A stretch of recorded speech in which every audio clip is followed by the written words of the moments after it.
We're at 45 degrees right now, and you know what? It's time for a sports roundup. Father Matt Frisbee is joining us, and he is in the know with all things sports. And boy, oh boy, you got a lot of sports to keep track of right now, especially baseball. Good morning, Father Matt.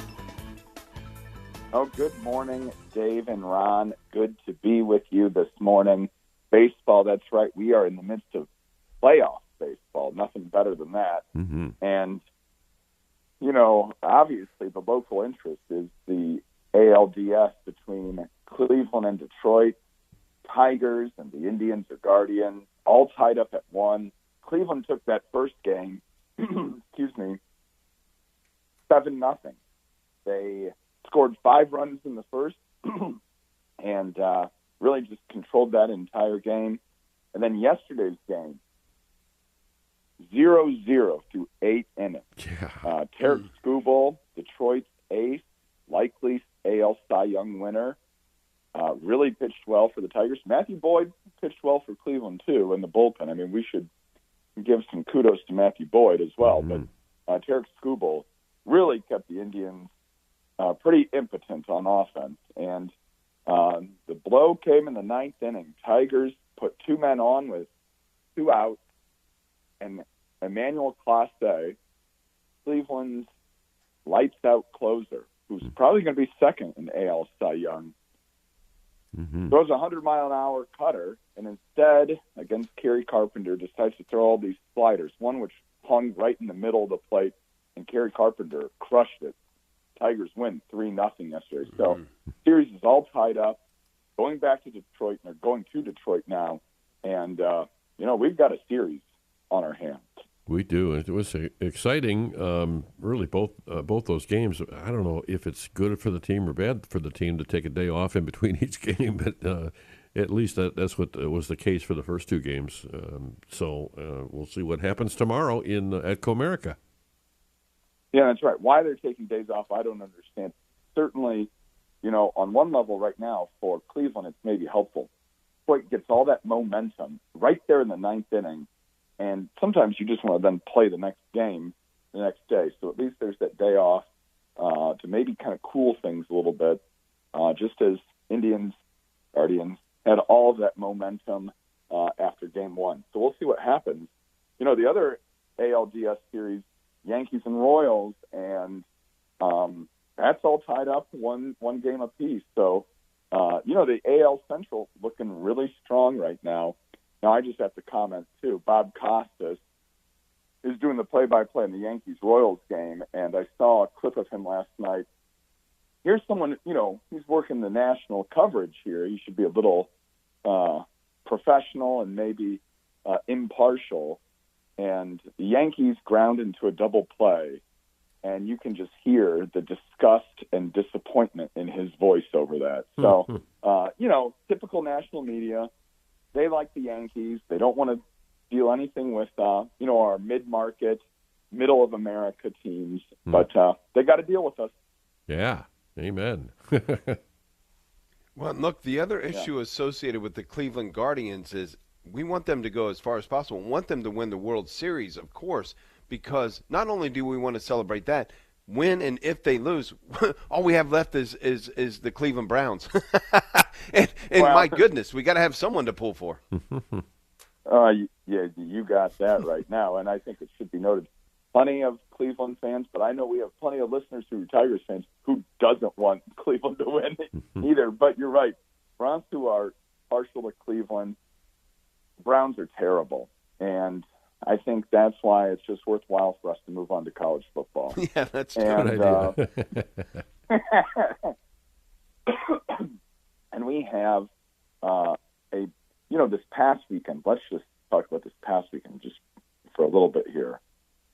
Maybe one of the biggest upsets in a long while, I think, and that's Vanderbilt, a longtime basement dweller in college football, but especially in the Southeastern Conference, the SEC, defeats number 1 Alabama. That's the first time Vanderbilt has ever beat a number 1 team. So just a huge upset.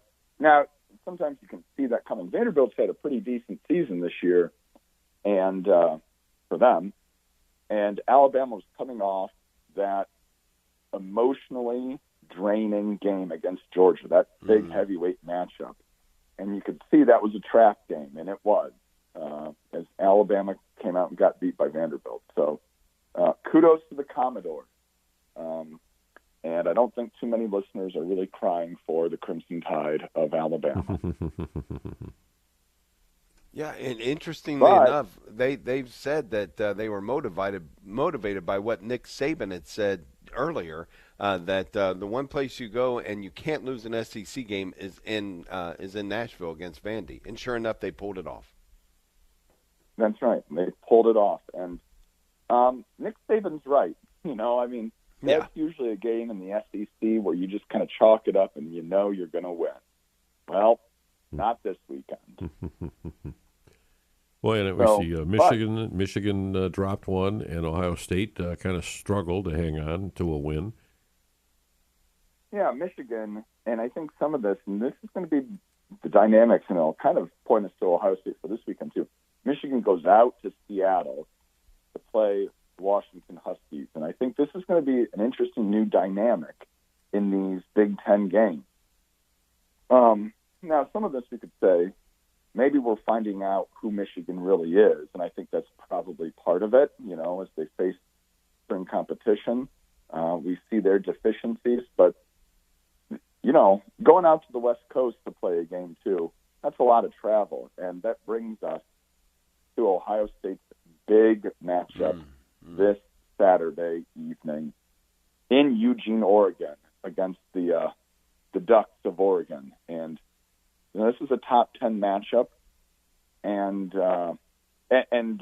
Autzen Stadium, where Oregon plays their home games, is a tough place for visitors to play in general.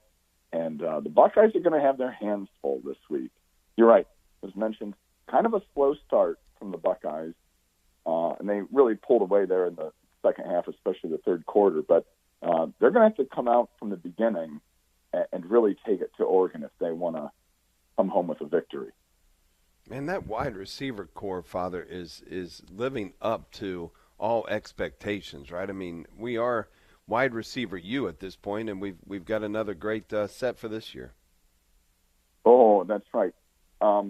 We should mention Emeka Ibuka, who's a senior, who's kind of rising up in those lists of all-time great Buckeyes, especially statistically. He's kind of rising up in the record books a little bit. But we really have to talk about Jeremiah Smith, the freshman, who has been a standout, and I think has made every Buckeyes fan forget about Marvin Harrison Jr., especially as back-to-back weeks now he's had these spectacular one-handed catches. It's kind of left, like I said, everyone's saying, Marvin Harrison Jr. who? Wow, good stuff. New baseball manager in Cincinnati. Didn't want to let that one go. A familiar name. Francona back at it. Gotta love that. And we don't want to be too positive, so just as we're leaving, we'll just say Deshaun Watson. All right, very good. Lord bless you. Thank you so much, Father Matt.